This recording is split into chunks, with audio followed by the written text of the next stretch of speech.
So welcome back to Startup Grind. We're back here, we're better, and we're back. June 1st, and today we have Mr. Joe Slack. Welcome. Yeah, thank you very much. Welcome. Now, in the last few events, we've had several people who've talked about so many things. We've talked about technology, innovation, and manufacturing, but we've never talked about blockchain or cryptocurrencies. A lot of people talk about it every other day. Online is a big buzz, a lot of misconceptions, a lot of great things being talked about it, and we have a lot of people in the audience as well that do the same thing. So we decided to hear it from the horse's mouth. A man that's been talking about blockchain, a man that's been reading about Bitcoins and every other cryptocurrency since 2011.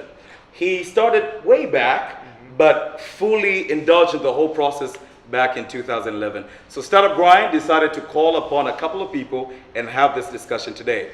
Mr. Joe, karibu. Oh, thank you so much. So what is the fuss all about?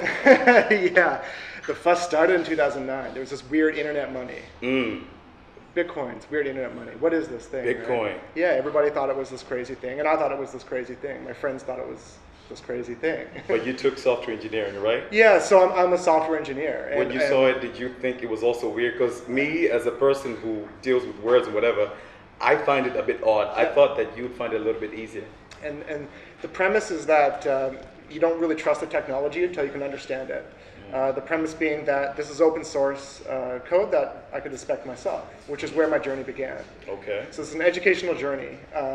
Reading source code, running code, and really understanding how this works. And that's where you really start to understand the underlying technology that makes Bitcoin work. Okay. Bitcoin is the genesis of this. The most practical application for a blockchain is a currency, which is where we start. It's where Satoshi started. Okay. And so with understanding this ledger, we talk about blockchain, an open ledger of information. Many of you are already aware of these facts. We're able to store information of all kinds. This information is linked together in blocks. We have miners who are mining new blocks who are earning payback for doing so. Those blocks are filled up and linked together. We use cryptography to verify the identity of these blocks to ensure integrity, right? So we don't have a central authority of trust. The point of this is that we trust each other. This is a system of true democracy. We run the software we choose to run because we believe in this software, and all we require is another node in the network to believe in the same things. And together we run the software that we believe in, and it does the things we want it to do. It runs code. It runs an application that you can write yourself. You know, the first time I heard about it, I was a bit confused. Since I have no idea about software engineering, and I was thinking, what's the difference between a miner and a user? Right. And you talked about cryptography as well. Do I need to be well versed in the art of cryptography and everything else when it comes to coding to be a person belonging in the blockchain community? What do I need to do? Yeah, so that's one of the interesting things. There's many different facets to this. You can be a coder, you can be running a miner, you could actually be generating income, or you can be a user. Simply being a user really requires no effort at all. And I'm happy to share Bitcoins after this talk. We can trade keys. And there's many different facets to your level of understanding with this. And it really depends on how deep you want to go. The point is that all you require is a computer and you can get started, and an internet connection. And it really just depends on the quality of your equipment. But as a user, the whole point is that we're making a system that's easy to use. You talked about decentralization. You talked about not understanding regulations. We don't want that at all in blockchain. So who do I talk to online? Do I talk to a bot? Do I talk to another human being from a different part of the world? Yeah. I mean, a friend? So in the blockchain, you are probably talking to bots. You were talking to humans. Yes, you were talking to, but it doesn't matter. It's about a trustless network, right? Okay. This is what we talk about in these distributed systems. Removing the systems of inherent trust. So when you think about a database, whether it's a bank or any system you log into, you're trusting that brand, that company, to protect your data. You make a login, you make a password, you send that off. You're trusting somebody that they're doing the right thing. When you go to your bank account and deposit money, you're trusting that your bank has your money. So what if they don't? Where's the accountability? The idea is that people have, this has been an issue in the Ukraine and Venezuela and Zimbabwe. We can look at inflation of money. It's about systems of trust. What happens when money becomes unavailable? The idea is to remove central points of authority, and we build what's called a trustless network. I don't need to inherently trust anybody in the network. This is where the cryptography comes into play. And I've met computer scientists here, other people here who I'm sure can talk about this as well. The idea is that we don't have to trust. All I have to do is agree on the same types of code. We run that code, and we can run a trustless network and have a safe transaction without having to know everything about each other's identity. I don't need to know your name. I don't need to know any of these things. All I need to know is that you have a contract that I accept. So, okay, hold up. Now I'm thinking. I have an idea, and I think I shared with you about this. Sure. So again, we're talking about any transactions that you can do on blockchain. For example, I have a random idea about making a dating app. A blockchain Tinder. Sure. And I need another person to understand my idea and possibly I just need one person, right? Yeah, I mean, it'll be a small dating site, but yeah. A small dating site. But I just need a person, I don't need to know their details. Well, it depends on the information you choose to store. So we keep talking about Bitcoin because it's the easiest example to explain about a blockchain, of course. Okay. But there are many different technologies built on blockchains. And so we can talk about side chains, Lightning networks. We can talk about Litecoin. We can talk about Dogecoin, which is a meme. We can talk about Ethereum as an example of a smart contract system, which can generate currency in itself. A token being a representation of a smart contract. Okay. Ethereum is what many people here will know about the authorship of ICOs, tokens, and therefore smart contracts. Okay. I could generate a contract that we agree to with an arbitrary set of information that you agree or disagree with. You could build your dating platform in a system like this that would embed any information that you choose to agree to. Okay. And then there'd be a financial transaction or otherwise. You mentioned Ethereum, which sounds a little bit lighter than the other contract, which has immutability, which scares me a little bit, because if I allow myself to sign into blockchain, I give out my information, but I'm not supposed to edit it. So me and you, we have already been initiated. So I can come to you and tell you, Joe, I'm going through a problem right now. Help me. I have to pay school fees. My rent is due. Blah blah blah. And I know I signed like a 6 months contract. So bear with me. Let's wait for a little bit. But when it comes to blockchain, immutability comes into place, which is very hard, like a hard contract. Yep. And there's people who talk about this in the Bitcoin community, the concept of hard versus soft contracts. In the real world, we make soft contracts. You make an agreement with your buddy to lend money or whatever. These are soft contracts. They're not held to any standard. And to your point about immutability, right? This is a term in computing, whether you can change a variable or it remains the same. And the concept of a blockchain being that we write immutable data. Once the data is written, it cannot be changed. This is why we can trust it once it's in the network. Once it's in the network, we know how the code works. We're writing immutable contracts. They cannot be changed. There's no way for this to be hacked without special exception. But people are getting hacked every day, though. And humans are always going to be the vector for attack. Okay. And so the security aspect is another interesting point of discussion. But to your point about immutability and hard and soft contracts, we use software to create hard contracts.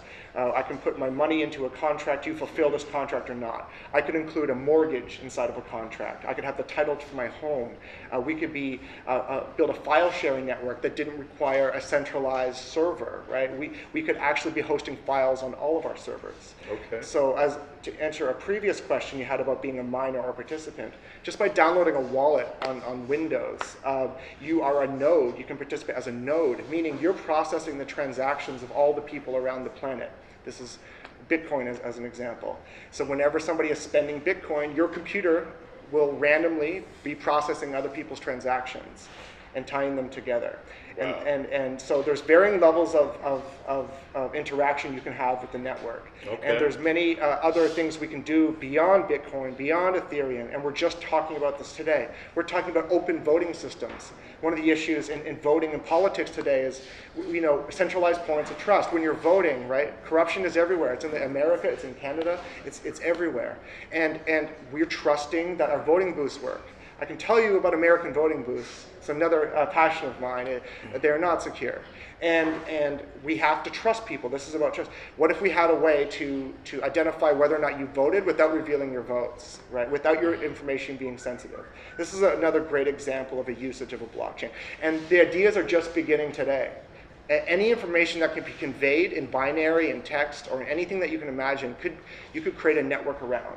The argument becomes about how do we generate wealth? How do we generate a value, right? And this is a question people always ask: where does the value come from? Because I was actually heading to that, because when I look at my shilling, yes, which it fluctuates, but I get it. But I love the fact that I can see my shilling being valued in terms of gold, and other things that I know I've been knowing for years. Now, when I look at Bitcoin, blockchain, blah blah blah, and I'm like, where do I see the value, and how is it valued? Yeah, so it's a really interesting question, and I always like to say one of the issues with describing blockchain technology, Bitcoins, or other payment systems is you're kind of stuck with a bit of an educational burden in that you kind of have to first explain to people, or you have to research yourself, financial systems. It's a journey I went down, and I think all of us end up going down. And you realize how much you really know about how financial systems work. Then it ended up scaring me, quite frankly. And me being scared in 2009 is what led me to investing more and more and more money into the network. And so it really comes down to, it really comes down to I don't know, trust and investment. Okay. Yeah. You know, well, I live in a community where I think I do a lot of things because of what I have seen, which is the middleman. So I'm used to the banks, the other financial sectors. I'm used to the lawyers that help me out with my paperwork. Now we're talking about removing the intermediaries, the middleman, which is the banks and the lawyers and everybody else is caught up in between. So I'm thinking about job losses. I'm thinking about my prior knowledge, which is not that intense when it comes to investments and finance. How's it gonna go, especially in a third world country? Yeah, sure. So first of all, to address the point about value a little bit further, it's value comes from whatever people really agree for what a good is worth. What is a piece of food worth? What is anything worth? In our case, the worth is what the last person chose to pay for it. In the case of Bitcoin specifically, or other mining-based proof of stake or proof of work systems, there's an amount of computing power that has gone into the creation of a coin or a representation of a token. Okay, so we can tie this directly back to how much electricity, how much you spent in electricity to compute this thing. So there is a limit, and there's a hard asset behind these things. There's a limit. Now, further value is given with this immutable data set. The data set grows, and you have a data set that anybody can view on any computer. Anyone today could download the same database. Well, database, it's a word we don't use in blockchain, but a set of data that anyone can view inside the blocks. And so your question was about the value. Then we came to the we came to the part where the intermediaries are removed. Yep. And so there's an issue, always a question about job creation, job worth. When you're removing, are we removing middlemen? Being able to create contracts, is this good or bad? Now, I truly believe in small business. I believe in commerce at the lowest level. Although maybe there's job loss, I think there's far more job created. Everybody in this room could be doing direct transactions with each other, removing telecoms, removing banks from the equation. We could be removing transaction fees down to a lot less, let's put it that way. Okay. So I think there's a chance for more people to become successful, to build businesses, to build systems without being condoned by a single point of trust or relying on them. And I think breaking free from these reliance on trust systems is a good thing. And that's me as somebody who likes to build businesses. It's scary. One of the reasons why I even asked this question, because in some countries, it's totally banned, right? Yeah. Bangladesh, somewhere, India, Pakistan. Yep. But I've also heard, I think there was a bit of a conversation last year coming from our governor, from the BOT, retired, Bernard, Professor Bernard. I think he had an inquiry about it. And he said, you know what? Yes, it's there, but I'm a bit skeptical. He never said no, but he was skeptical. So those kind of things sort of give me, they make me reflect and think what is going to happen. Yeah, I understand. And I think a lot of that comes from the fact that when traditional institutions are talking about this, it can scare you. Now, as you Do research, they care about people or their money? well, right, and as you right, I mean, Who do they care about the most? who's making money today in traditional financial systems? What do they stand to benefit, right? And so I look at loans, interest rates, credit systems, et cetera, and I don't see the best for humanity. And further, when I see certain people talking negatively about Bitcoin, I buy more Bitcoin. Okay. When I see governments and banks scared of this is a positive indicator for me. But this is my own choice. And so if we look at India as a great example, a year or two ago, I mean, they deal with inflation, removing currency from the market overnight. I mean, these are issues that affect every human being on the planet. Zimbabwe. And then close the banks. Zimbabwe is right. I mean, these are issues that inflation is a real problem in currencies today. And I would rather distribute that trust in a global marketplace than a local marketplace. And this is what we're allowing ourselves to do. I was scared when Jack was making his presentation and he said 21 million Bitcoins, right? Yeah, right. By the year 2140, we're going to be done with the Bitcoins. Right. Guys, buy your Bitcoins right now. 2140, it's done. So, it's not a joke, it's done. So now I'm thinking, there are rewards that are given out, right? Yes, that's After right. every So it's 2140, take the year. Whenever you mine a new block, think of it. You have a computer algorithm, depending on your integration, processing, running random nonces. You're running random numbers over and over and over again until the block is full, and then you mine a new block to store new transactions. It's just a way to group transactions together and link them together. And you can be rewarded by people who pay into the system. After how long? It depends on how good your computer is. You know what scares me the most? Because of the fact that there's some people that buy a lot and there's some people that don't buy a lot. Yeah. They don't get a lot. So- and I'm thinking right now the revenue is going a little bit high. And what if we're close to the time? Right. Is it going to go down and are people going to lose money? Sure. 21 million is few, Right. So first of all, again, we talk about Bitcoin a lot because it's just the easiest thing to talk about for people. It's of interest to a lot of people in the market. But this applies to Ethereum or Litecoin, or we can talk about Ripple. We can talk about Purecoin, Namecoin. There's some very interesting technologies I'd love to talk about as well.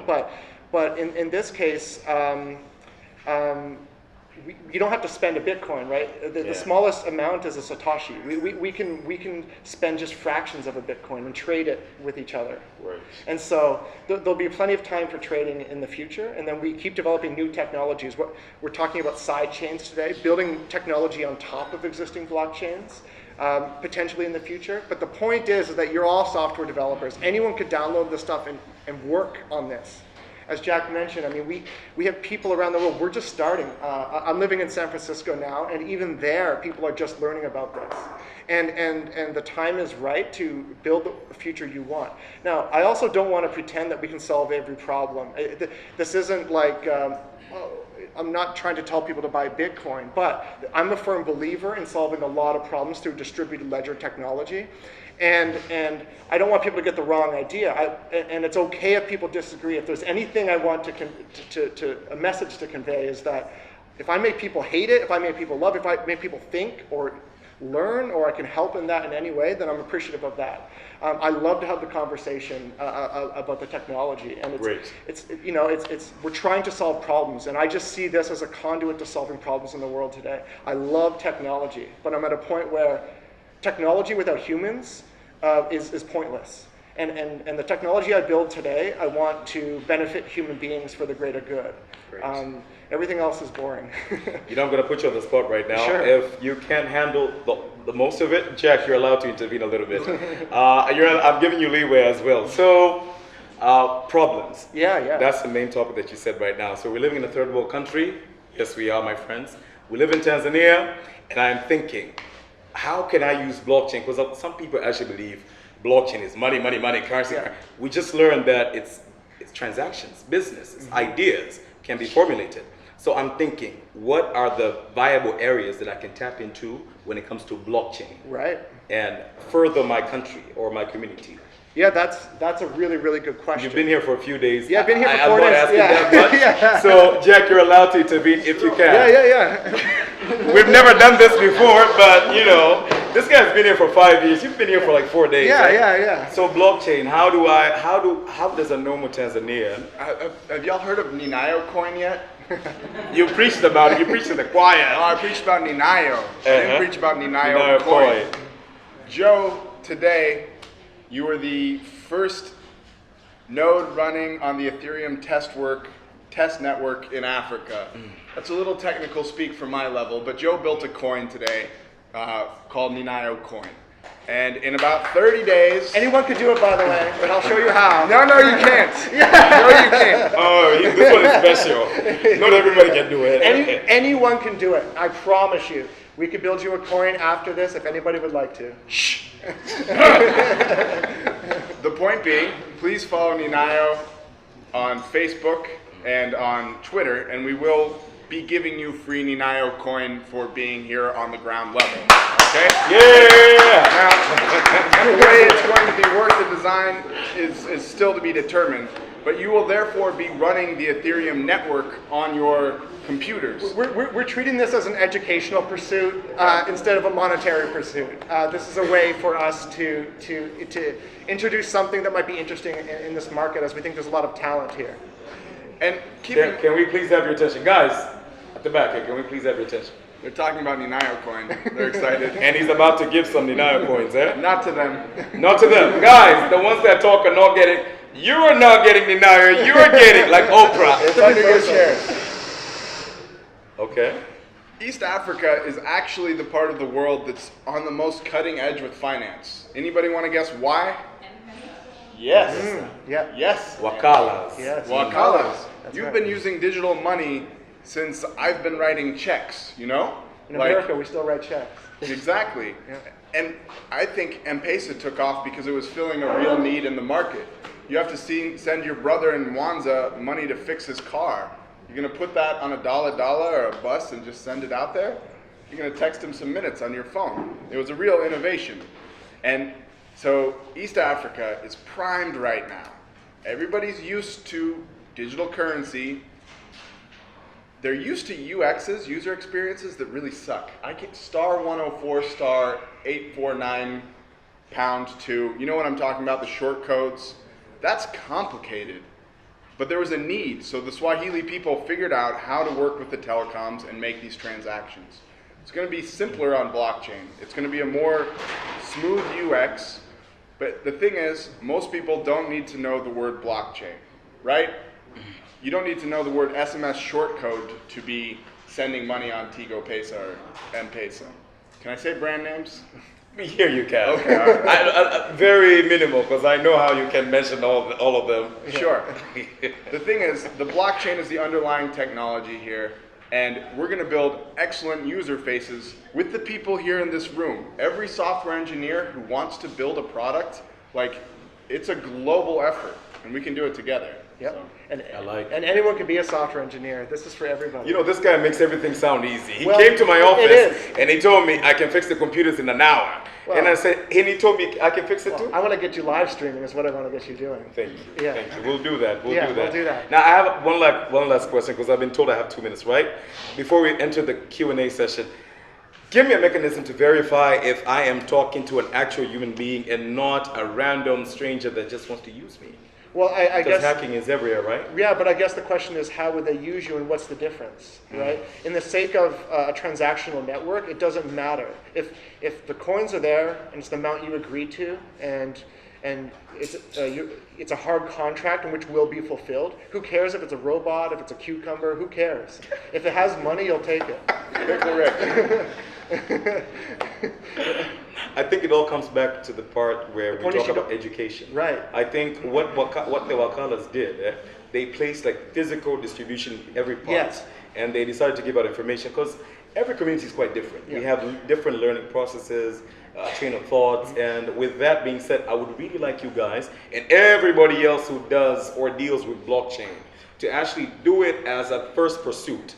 Go to the actual ground and talk to people. The actual people that you think are willing and able to invest in that business. Because we can have this discussion, this narrative over here, and it can end over here. But the Wakalas, what they did, let's just copy and paste and make it better. Yep. You know, I think it makes sense. There's nothing wrong with that. There's nothing wrong with and that, again, right? the point is, it's the strength of the community. Great. And, yeah. So did you give me the actual answer? The right sectors to actually invest in? Because I want to put my money right now. I think finances is certainly going to be a big one. That might take a little bit of time. The most applicable blockchain application I can think of right now would be identity management. A corporation that say wants to hire its new brighter Monday employee, right? They need to verify that employee's information. Did he go to Dar es Salaam University? Did he get these scores? With the blockchain, you get security, immutable security on who's who. I also think property management, there's all sorts of land rights disputes in Tanzania. Yes. The databases will eventually be on blockchain. It's not a question of if, it's when. We build it. When you build it. I'm not going to build it. When you build it. That's right. I'd like to mention, we keep saying the word blockchain. Blockchain is basically one of four main pieces of technology that go into to something like a cryptocurrency. Okay. And so you have a layer of mining, you have a layer of distributed trust, and you have a layer of security and node-to-node network. So there are many parts that work together, but the blockchain is the part that we keep talking about because it's closest to the data storage. Great. Now this conversation is quite long. Now, it's actually one of the shortest interviews I've ever done at Startup Grind, and we are done with the interview. So, big round of applause for that. Was it useful? Thank you, Jack. We'll call you if we need your services again. So I hope that you got a chance to understand. I think we barely grazed the surface, right? It's a very long conversation, and I took my time to actually read about it. YouTube, I talked to my friends, like how it is, P2P, peer-to-peer conversation, peer-to-peer discussion. It helps a lot. Hi. Hello. Yeah, that's great. That's better. So my name is Cindy. I hope you can hear me. My voice is not as beautiful as Seba's voice, but it will do for now. So I will do a brief introduction of the panel. So we have Benji Fernandez. You want to do one line on yourself, real quick? Yeah, sure. What's up, everybody? My name is Benjamin Fernandez. I'm currently thinking about food, but when I'm not thinking about food, I think about mobile payments. I used to work in the States for the Bill and Melinda Gates Foundation, quite involved in blockchain for their Mojo Loop project, using Interledger. Currently, right now, I run a company called Nala. You can check it out on the Play Store. I guarantee it's the fastest way to transfer money in the entire country. Guaranteed. Thank you. All right. 30 seconds it takes to transfer money. 10. 10 seconds. Oh my God. Last time it was 30 seconds. Great. Jack Langworthy, one-liner. Don't be like Benji. CEO of Ninayo.com, online trading platform for connecting farmers and markets, and an avid fan of the Little Cafe coffee shop in Ora Mall. Okay, Jumanne Mtambalike. Yes, so my name is Jumanne Mtambalike. I was the first hub manager of the space you're sitting here for 4 years. Founded the name Buni. I'm running a company called Sahara Ventures. We have a startup accelerator focusing on post-revenue startup. But also I'm having an event called Sahara Sparks, which is currently the largest innovation and tech entrepreneurship event in East and Central Africa. You can follow up. Thank you so much. All right. And the lady in the house, she saved us from a Twitter war. Thank you very much. Angela, please introduce yourself. Thank you. My name is Angela. Angela Lisante Sese. Actually, my own curiosity got me here. Actually, I'm a blockchain and cryptocurrency trader. I'm an investor. Yeah. All right, great. So of course for this panel, we'll kind of bring it down to the local level and talk about the local issues and talk about the local experiences, right? I mean, Joe did a really great job of giving us, high-level tech explanation of what blockchain tech is, and now we're going to bring it down to the local level, yeah? And I hope you guys will have lots of questions and lots of contributions as well. So we'll start with the lady, of course, right next to me, Angela. You've been trading cryptocurrency for a while now. Tell us how you got into it. What's your experience been?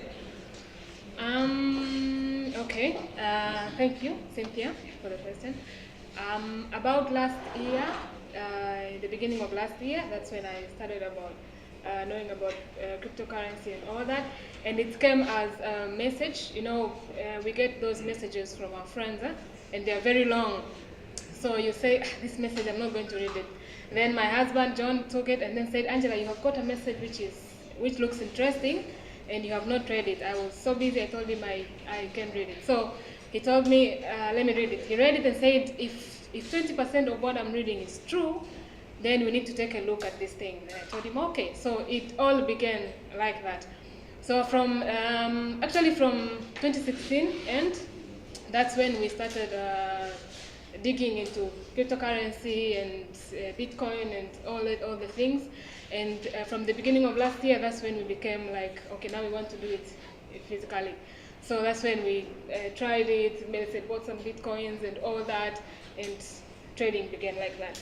So my experience since last year to now has been good and bad at the same time. Not bad, but good, and it has been quite an experience because we know the value of the digital assets. Last year, they were it was very good. It had a tremendous growth, and from it, and it had also a very high volatility. So as a trader, as someone who buys and sells, that's where you benefit from a little. And also the experience, knowing few people, like having the community like this is also quite amazing. So what's the biggest challenge that you faced with cryptocurrency trading? Okay, challenges I can point out a few, maybe 2 or 3. Give me one. Actually, one. Give me just one. The biggest. Okay, actually the biggest challenge I can say is about the knowledge. There's no something like a formal institution, maybe in Tanzania or Dar es Salaam, that gives out some sort of an education or something like that. So all you have to do is become your own teacher and become your own student. So you dig in yourself, you study in yourself, you have also to follow up different things to be a good trader and all that. So combine all that, I was actually very impressed. I had a chance of attending the African Blockchain Conference in Uganda, and the Minister of ICT there gave, at the end there were some resolutions, and they said one of them was they will consider adding blockchain-related topics into education institutions, or rather universities and something like that. That was very impressive for me. I know there are some universities abroad, I can say, that give such things, but I have not yet found something so educational, maybe like a curriculum or what in Tanzania. So that was the biggest one. That's great. Jack, I'm going to move to you. You trade in cryptocurrency, you're a trader, cryptocurrency trader, and you've lived in Tanzania for a while now. Now, given what we've learned from Joe about a trustless network and the way our government is all about governance and governing things, how do you rate the adaptability of cryptocurrency trading in the next 10 years? How do you see it? Okay. Tricky question. Yeah. So I've never had any interference with the Tanzanian government or anything. I've done most of my trading starting with my US bank account, connecting it to Coinbase, and then trading on to other Shapeshift, Bitfinex, these online trading platforms. I believe Kraken is a popular one in Europe. I would love to know how people in Tanzania have, it's probably directly through mining, but we need a way for banks in Tanzania to enable people to purchase cryptocurrencies. It doesn't have to be a loan, but if you want to put your money in gold, they let you put your money in gold. If you want to put your money in dog shit, they should let you do that too. It's your money. You should be able to take a risk with it, right? And there's tremendous growth coming. So I hope that's a clear answer. All right, that's awesome. So we've talked a lot about blockchain tech in finance. Now I want to move beyond finance, and I know Jumanne and Benji, you've registered interest in blockchain beyond finance, specifically on social impact. So perhaps, how do you see that happening, using blockchain for social impact? How do you see it happening in Tanzania, for instance? I know it was touched on in the first chat, but I want you guys to bring it really down to the Tanzanian level. How do you see it happening? Can it happen? What will need to happen within the environment for it to be able to happen? Lots of happening, Okay. So, first of all, I love technology. I'm a technology enthusiast. back in the days when Buni was kicking up, we introduced electronic drones, we went to e-waste 3D printers, we started the first events, Sahara Sparks and the stuff like that. So every time a technology is coming in Africa, specifically this part of the world, Tanzania, I want to be a champion. Like championing is trying to understand what's happening and how can it impact our community.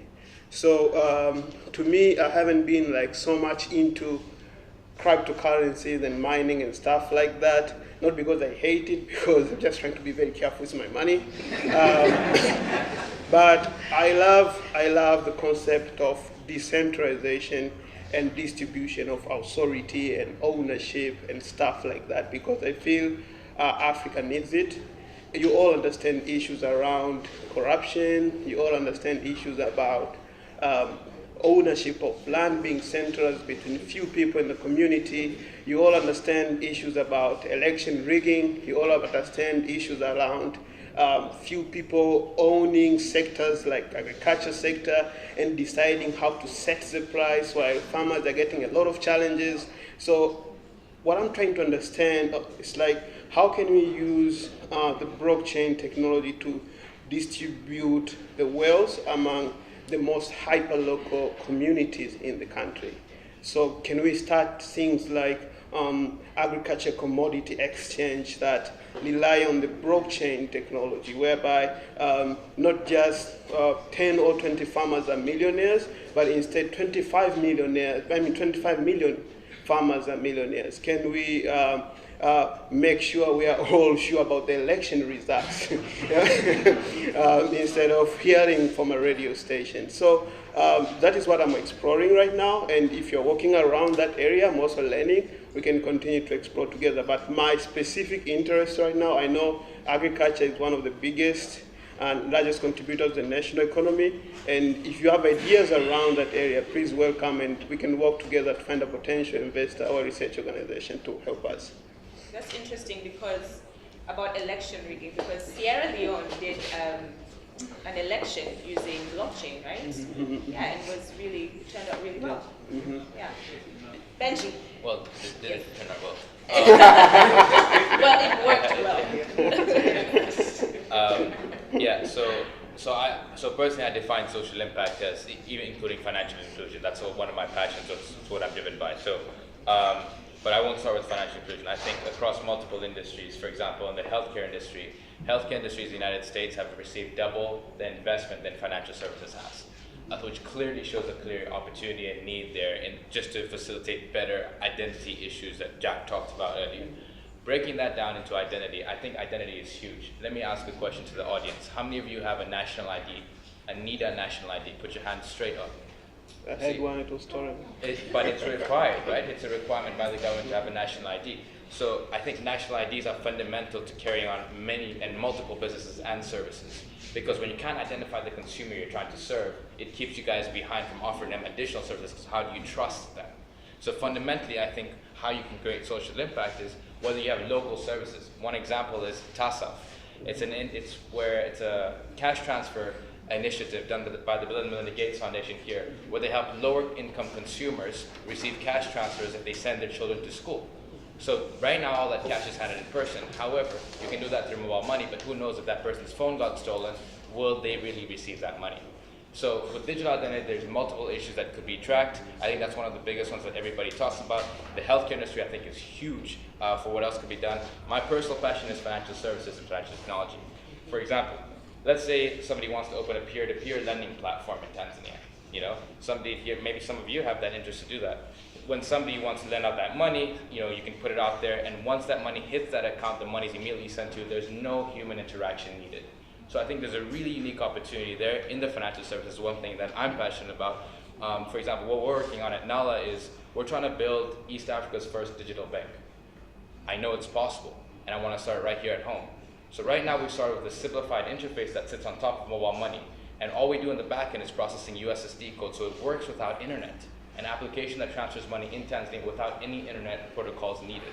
So what my goal and eventually what I want to do is use a blockchain ledger in the back end so consumers can carry their same identity from Tanzania to Kenya to Rwanda to Uganda and have that same amount of money carried with them to those countries Forget bureaus, forget these exchange fees that are super high, reduce that cost for the consumers, allow convenience. So in terms of social impact, there are multiple steps in multiple industries that could be done to help blockchain be used here. I really encourage a lot of you in the room to read about it. Read about it, read about it. Always be learning about what could be done, because there's so much. You don't have to be a tech person. I really love what Joe said over here. You don't have to have a tech background, but knowledge is available and it's free. So look for it. Okay, that's awesome. I have 4 more minutes, and I'm going to ask one question. I have 4 more minutes. Don't boss me around. So, you all run businesses here. How do you think blockchain tech can help you improve how you run your business operations? So that will be my last question I want to ask. And you have like literally 1 minute to answer. Yeah. Angela, you want to begin? Thank you. On that question, I can refer to Joe's speech. He talked about blockchain and he talked about the way people can do businesses without even knowing each other. So the first thing is trust. What blockchain does is improve the trust between people, and when there is trust, there is speed in businesses. I'll give you a very short example. For example, if you have, if there's a fees to be paid maybe for a kid, the dad, let's say, gives the mother the fees and then takes it to the school and something like that. And what if there's a company, a big one, and the gate man has to be paid? So if it's like that, then it has to go through so many steps, through the secretary, the accountant, maybe the boss, to sign, and so many other things. And all that happens because there's no trust. So when blockchain comes in between, it speeds that up. So it becomes faster with transactions and payments and maybe orders to be delivered, so it reduces time. And so with that, it becomes easy. But my thing is, I would like to urge, because with what I have seen, the young people are the ones who always speed things up. With the blockchain thing we have, with the good technology we have, we are the ones to do it. And we have to show that there's value in it, so maybe the authorities can make a room for it. If we don't, thank you very much. I'm going to cut you off right there. Thank you. Jack, Sure. please tell us how you use blockchain to improve your Does this business hurt your operations. feelings? You keep skipping you. No, nothing personal. All right, first, using blockchain to trace, with a digital ledger to trace the agro inputs going into the farms. It's going to enable our users to to get more financial services, because we know who's got the agro inputs. They can get loans and so forth through that. It'll be useful for our partnerships with the agro input retailers if we're able to help them move the needle on the effectiveness of, if these seeds are yielding better crop results. And I also think there's a chance for a savings account that could be built for our farmers, but that's a pie in the sky idea for now. Finally, a token sale, but we'll see. Okay, so Jumani, I'll go to you, because I think, Benji, you touched on how you use blockchain. But let's go to Jumani, and then Benji, you have like 30 seconds, because Seba is going to So very quick, we run an accelerator, and one of the biggest gap in Tanzania innovation ecosystem is lack of investment on startup, especially early stage startups.